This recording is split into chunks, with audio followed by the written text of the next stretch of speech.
I had never seen a sunrise turn red like that, as if the horizon were breathing a secret far too big for the world of humans. I was walking through the ravine of broken arches, a place I had always avoided since childhood because of the stories my grandmother used to tell. She said ancient echoes lived their spirits that still didn't understand that time had moved on. But that morning, something else pushed me to enter. It was a warm sensation in my chest, like a heartbeat that didn't belong to my own heart. I remember the exact moment the ground vibrated beneath my feet. It wasn't the usual tremor of a falling rock. It was a silent pulse, almost elegant, that seemed to flow with the wind. I stopped breathing in the mineral scent of damp stone and realized I wasn't alone. A shadow moved above me, so large it swallowed the dawn's light for an instant. I looked up and there she was. About 50 feet away, emerging from behind a natural wall of rock, appeared the silhouette of a gigantic woman. She must have stood around 30 feet tall, maybe more, though my senses were far too overwhelmed to calculate. Her skin was softly gilded by the rising sun, and her long dark hair fell over her shoulders like a silent river. Her eyes, a gentle shade of amber, held a calm that contrasted with her colossal size. Before we begin, I ask that you subscribe to the channel, leave a like, and tell us where in the world you're listening from. This helps us bring you more stories like this. Let's go. She wore a simple, yet surprisingly elegant outfit, a deep blue tunic tied with a silver belt that shimmered as if woven with fragments of stars. The wind brushed the fabric so softly, it almost looked alive. She watched me for several seconds that felt like layered eternities. "You're here at last," she said, in a voice that echoed against the ravine walls. Not like a thunderclap, but like hearing a cello played very close to the soul. I couldn't answer. I could barely process what I was seeing. I wasn't afraid, strangely enough. More than terror, what I felt was a profound stillness. As if I had stepped into a lucid dream where the world revealed a more honest version of itself. The giant woman leaned slightly toward me, moving with a delicacy nearly impossible for someone her size. "You felt my call, didn't you?" she asked. "Not everyone hears it, but you did. Who are you?" I murmured, trying to keep my voice steady. She smiled with a serene, almost melancholic expression. "My name matters less than my purpose," she replied. "But if you need a name to understand, you may call me Lithara." The vibration of her voice made tiny particles of dust fall like fresh dew from the high rocks. I took one step back, not out of fear, but because the magnitude of her presence pushed me to. "I've been watching you for a long time," she continued. "Your life, your choices, your wounds. Even the part of you that you think no one sees. And I've decided to offer you something that very few humans have ever known." My heart began pounding. I couldn't understand how something so immense could know so much about me. "What do you want from me?" I asked, feeling the question form on its own. Lithara extended a massive hand open, as if inviting me to look at it. The surface of her skin seemed carved from soft light, marked by subtle lines that told a story I couldn't decipher. "In exchange for my offer, I need a guardian," she said. "Someone who will remain at my side beyond all the limits of time. Someone who will protect my rest and my mission." I swallowed. "And what is your offer?" Her eyes narrowed with a tenderness that seemed impossible for a being so colossal. "Immortality," the word fell on me like a silent meteor. I felt the air change density, felt the whole world hold its breath, waiting for my reaction. In my ears, only one sentence echoed, repeating like a mystical whisper. A beautiful giant woman was offering me immortality, in exchange for becoming her eternal guardian. When I heard the word immortality, my mind splintered into 1,000 questions that exploded all at once. I didn't know if it was a divine proposal, an ancient trap, or a strange dream born from my exhaustion. But Lithara stayed there, motionless, watching me with a patience that seemed carved from eras, not human seconds. The ravine walls began reflecting the morning light like fractured mirrors. The wind grew warmer, as if the air itself understood that something transcendent was unfolding. I struggled to breathe, trying to find any logic in all of it. Why me? I finally asked. My voice sounded tiny compared to the magnitude of the moment. Lithara tilted her head, a gentle gesture that stirred a whisper through the air. I chose you because you know the value of solitude without fearing it, she said. Because you understand what it means to protect even when no one sees your effort. And because your heart still carries a spark that many have lost. Her words pierced through me. It was as if she had read entire chapters of my life chapters. I had never spoken aloud, but protect from what I insisted. What exactly would you need me to guard? Lithara straightened slowly, rising like a mountain awakening. The sun struck her figure and highlighted the contours of her blue tunic, which rippled like a miniature ocean. She walked toward me with steps so measured they seemed choreographed with the heartbeat of the earth itself. Before I could step back, she crouched down, towering only a few meters above me. Her amber eyes glowed with a mixture of pride and sorrow. My existence upholds a balance, she said. A balance that has begun to weaken. There are forces that seek my fall, because they know that if I disappear, this world will lose far more than light or life. Her words weren't poetic metaphors. I felt it. The air trembled with an invisible weight. What forces? I murmured. She lifted a hand and traced a circular gesture in the air. Instantly, a cluster of luminous particles emerged and floated like enchanted fireflies, forming a sort of vision. There, before me, I saw dark silhouettes with no defined shape, as if the night itself had learned to walk and whisper. They were shadows but not ordinary ones. They seemed alive, restless, hungry. The lugubrious Lithara explained. They wish to break the cycle. They believe the world should become a silent, eternal realm. And I am an obstacle to them. A chill ran down my spine, not from fear, but from the certainty that I was witnessing something forbidden to human eyes. The visions faded slowly, leaving streaks of light suspended in the air. Lithara turned her focus back to me. A guardian does not fight for me, she clarified. A guardian fights with me. I'm not seeking a servant, but a companion of vigilance. That sentence shifted something inside me.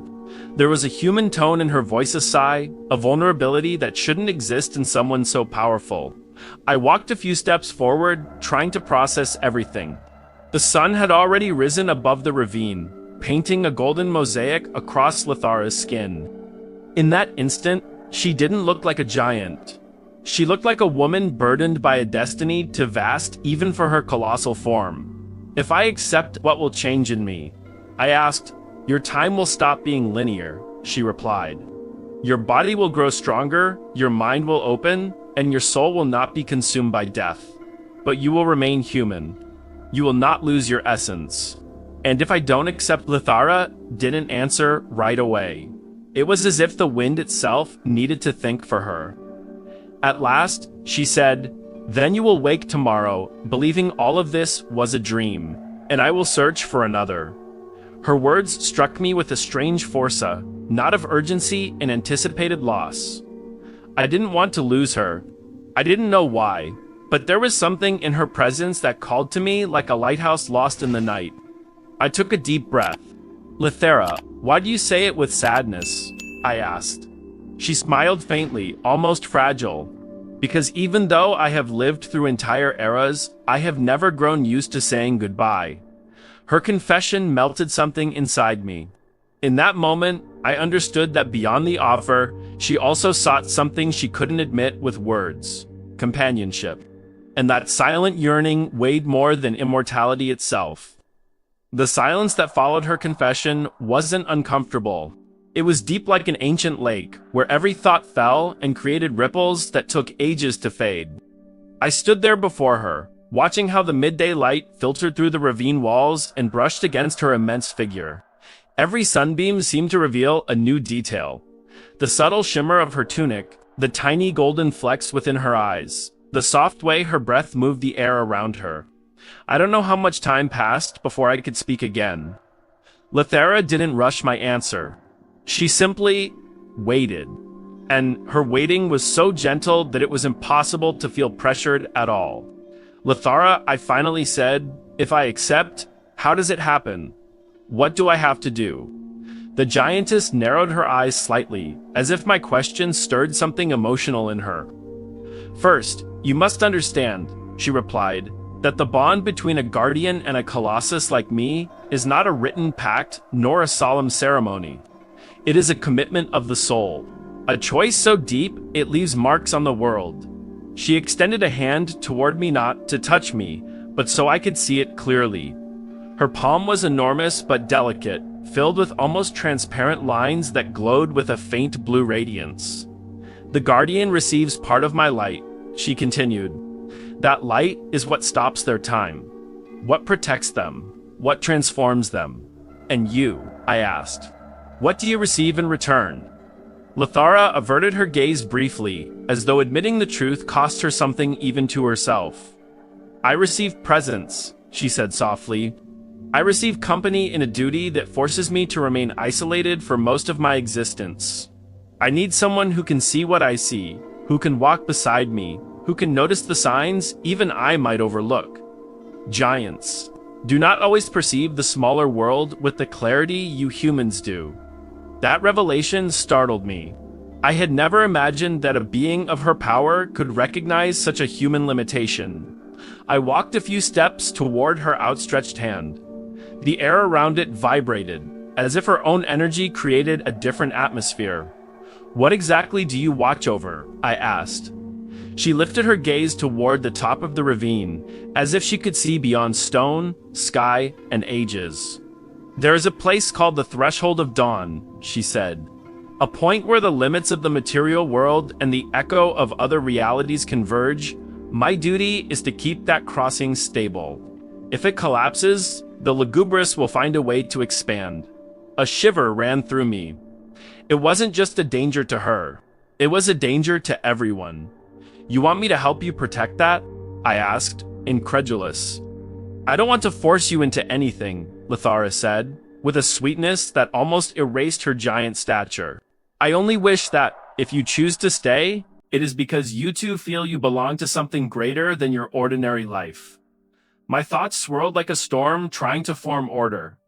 I was just an ordinary man. Someone who had lived repeated days, small wounds, silent losses. How could I become the guardian of a cosmic balance? And yet, there was something in her gaze that made me believe that, perhaps, just perhaps, I had already been part of that destiny without knowing it. Lithara brought her face a little closer. Her warm breath brushed over me like a soft breeze carrying the scent of nocturnal flowers. If you decide this is not your path, she said, I will take you back unharmed. No one will blame you for wanting a simple life, and you, I whispered. Will you be alone again? She didn't answer. Her silence was enough to reveal the true depth of her solitude. I looked at the palm of her hand. It was like gazing at an entire constellation contained in a single gesture. And suddenly, I understood something. It wasn't immortality that called to me. It was her. If I accept, I said, will I still be myself? Will I still be able to choose my own path? Lithara opened her eyes with an unexpected brightness, almost joyful. You will be more yourself than ever, she assured. My light does not control you. It reveals you. I stepped forward. Then again, each movement driven by a force I couldn't name, yet felt as a new heart-beaten emerging truth I hadn't known was waiting. I extended my hand toward hers, tiny in comparison, yet full of resolve. Lithara, I said, if this is the path, I want to know everything before I take the final step. Her eyes softened. Then come, she whispered. I will show you what lies beyond. And so, the world seemed to hold its breath as her hand descended, offering me the first touch toward a life I never imagined possible. Lithara's hand descended with such unexpected gentleness that it made me hold my breath. It was like watching a cloud fall, not a mountain. When her palm finally touched the ground, the bluish light running along its lines intensified, pulsing with a rhythm that wasn't hers. It was mine. I felt my heart respond as if both beats were trying to synchronize. I climbed onto her hand carefully. Her skin was warm, surprisingly soft, and emitted a faint glow that slipped between my fingers. When she slowly lifted her hand to bring me closer to her face, the entire landscape shrank beneath us. The ravine walls now looked like part of an ancient, distant world. "I want to show you something no human has seen in generations," Lithera said. Her voice wrapped around my bones like a deep chant settling into the core of my chest. "A guardian must know the truth of the threshold, and also the truth about me." She straightened fully, rising like a living column of blue and golden light. With her other hand, she traced a half circle in the air. The space before us began to distort, as if the air were a curtain of water shaken by an invisible force. Then an opening appeared out of nothing, a radiant arch made of multicolored strands of light that danced like miniature auroras. "This is the inner path," she explained. "It leads to the heart of what I must protect." When she took the first step toward the portal, the ground vibrated not in warning, but in reverence. As if the earth acknowledged her passage, the lights of the arch intensified, and when we crossed through it, a wave of heat enveloped me completely. I closed my eyes instinctively. When I opened them, we were no longer in the world I knew. On the other side stretched an impossible expanse, a valley suspended within what felt like an eternal sky. There was no horizon. The space curved softly in every direction. Floating islands drifted at varying heights, some covered in luminous vegetation, others made of transparent stone that let light pass through like liquid glass. The air held a golden hue, and each breath filled my lungs with a sense of absolute clarity. Lithara walked forward with slow steps. I stared in awe, as if stepping inside the heart of a star. "This place is part of me," she said. "It is my sanctuary, and also my burden." Her confession caught me off guard. "Your interior?" I asked. She nodded. "Every colossus is connected to a spiritual plane that reflects their purpose. This is mine. Here, the wounds I receive in the physical world manifest as ruptures in this space. And here you can also see the ways the lugubrious attempt to infiltrate." Lithera pointed toward a distant hill where dark flickers glowed like dying embers. They weren't exactly shadows. They moved with an irregular rhythm, as if searching for cracks to expand through. "The lugubrious haven't managed to enter yet," she said, "but they try without rest." "Are you hurt?" I asked, a knot forming in my throat. She shook her head gently. "Not in a dangerous way. But the pressure grows with each cycle. I need a guardian who can help me identify the vulnerable points, and who can remind me who I am beneath all this weight." "Remind you who you are," I repeated, stunned. Lithara stopped. She lifted me slowly to her eye level, and her amber gaze shimmered with a sadness I had never seen in her before. "When you live for so long," she said, "identity begins to erode. Sometimes I forget my earliest memories. Sometimes I forget why I fight. A guardian is not only an external protector, they are an anchor." Her voice wavered slightly, like a melody bent by the wind. "And you believe I could be that?"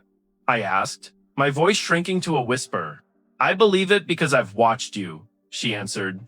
"Your life, your silences, your ability to find meaning even where others only see emptiness. You are someone who listens, and a colossus needs someone like that to avoid losing themselves." The golden air vibrated between us.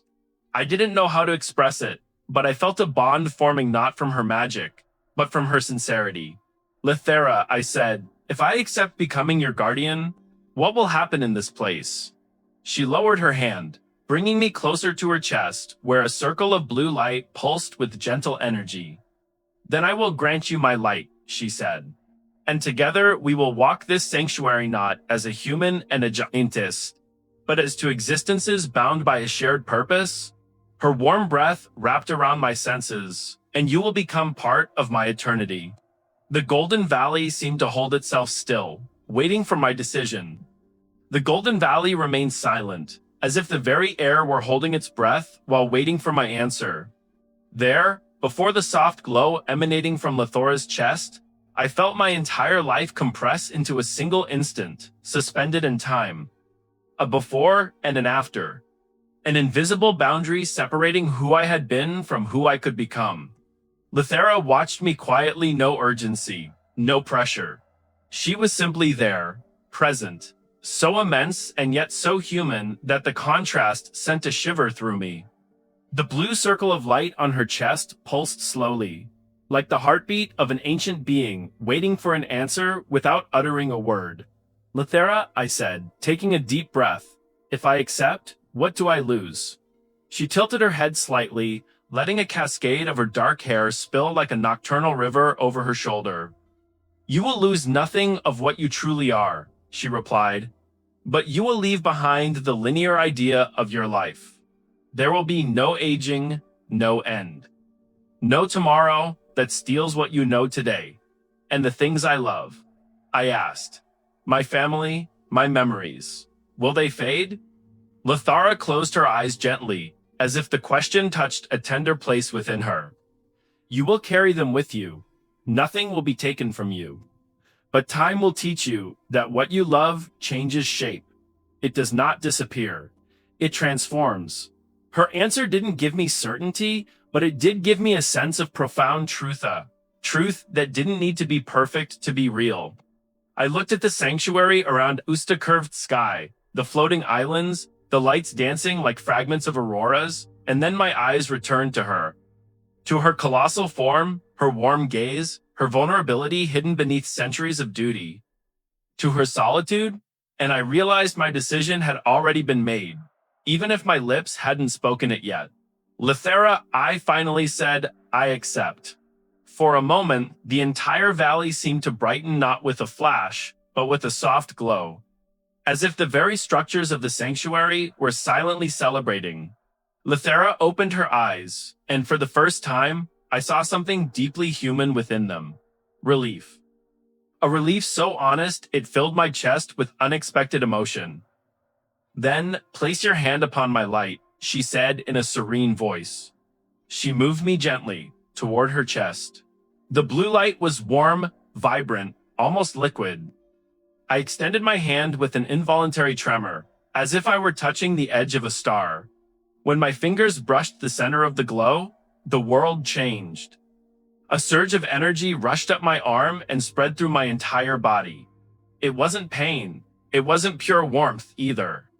It was a unique mixture of expansion and clarity, as if every cell were awakening from a long, heavy sleep. I felt my senses sharpen, my breath deepen, my thoughts illuminate from within. The light embedded itself into my chest, leaving a circular mark that shone for a few seconds before stabilizing. It didn't burn, it didn't weigh. It was simply part of me now. Lithera watched me with an expression I never imagined seeing on someone so imposing. Pride. You are now my guardian, she said softly, and I am no longer alone. Her words struck me harder than the energy I had just received. That simple yet profound confession made me realize that my decision hadn't only changed my life, it had saved hers. The valley began to vibrate with a deep sound, a murmur rising from the edges of the sanctuary. Lithera frowned and turned her gaze toward the horizon where the shadows of the Lugubris flickered with renewed intensity. They feel it, she said. They know I am no longer alone. They will try to challenge this bond. Do we have to fight now? I asked. Not today. Lithera smiled with surprising calm. Today, we celebrate the beginning. The war will come. But not before you fully understand what you are now. She gently set me down on one of the floating platforms.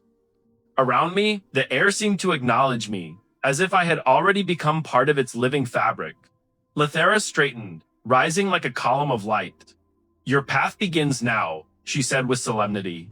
And together, Guardian, we will learn to face the night. As her colossal figure glowed beneath the golden sky, I felt that my destiny was no longer a solitary thread, but a cord woven between two existences destined to find each other. And so, in the midst of a sanctuary suspended between realities, my eternity began. If you enjoyed this story, make sure to subscribe to the channel and leave a like. That helps us keep bringing you more enchanting tales to brighten your day. and tell us in the comments which city in the world you're watching from. See you next time.